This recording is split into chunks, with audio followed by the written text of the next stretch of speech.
Hey everybody! In today's tutorial I'm going to show you a super fun and new to me technique called yarn blocking.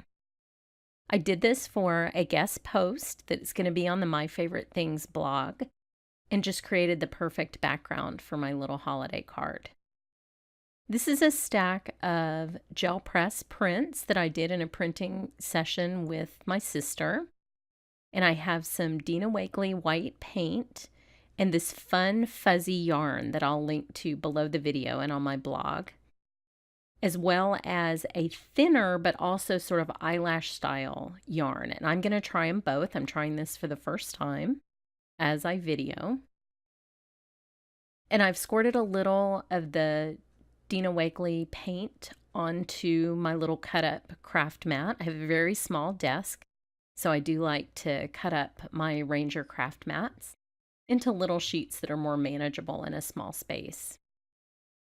And I just brayered out some paint there, and I'm going to use it like an ink pad. Just pick up paint with this fuzzy yarn, which is so soft, by the way.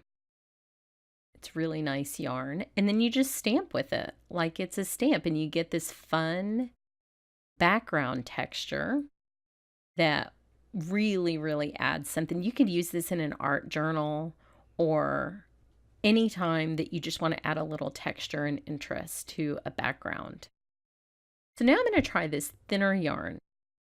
And I like this one too, but the texture is more just like an overall static texture, and you don't get as much of the pattern of the yarn as you do with the other one, or it's a little less filled out. You still get the stripes, but it's not as filled out as the first fuzzier yarn. They're both very fun.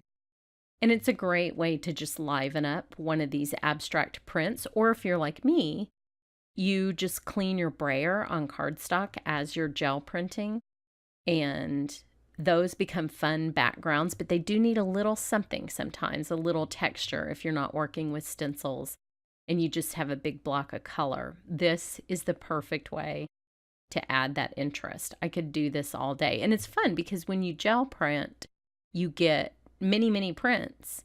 And I can also very quickly add lots and lots of texture to those many prints with this fun fuzzy yarn technique. And when I added this to my card, what it looked like to me when I was putting my card together was I had added stars to my card, and it looked like it made the stars into shooting stars, which I thought was very fun. Now here I'm just combining the two yarns just for a little more texture in the background, and here's what these look like. Very quick session and a lot of fun in the results. So I thought I would try ink as well, just to see what that texture looked like. So I'm not going to use the side that has paint on it already. I'm just going to use the opposite side of the block and some lemon lime twist ink. And this is just a water-based dye ink, and this is a very fun texture, kind of organic looking almost. I could see putting some leaves or a floral maybe here and having it look like kind of a botanical background. And that yarn is nice because it really pulls the ink up into the yarn. It's a very soft yarn, and so it holds on to the ink long enough for you to stamp. So I hope you've enjoyed this technique and my card. Check out my blog and the My Favorite Things blog for this card and more. And thanks so much for watching.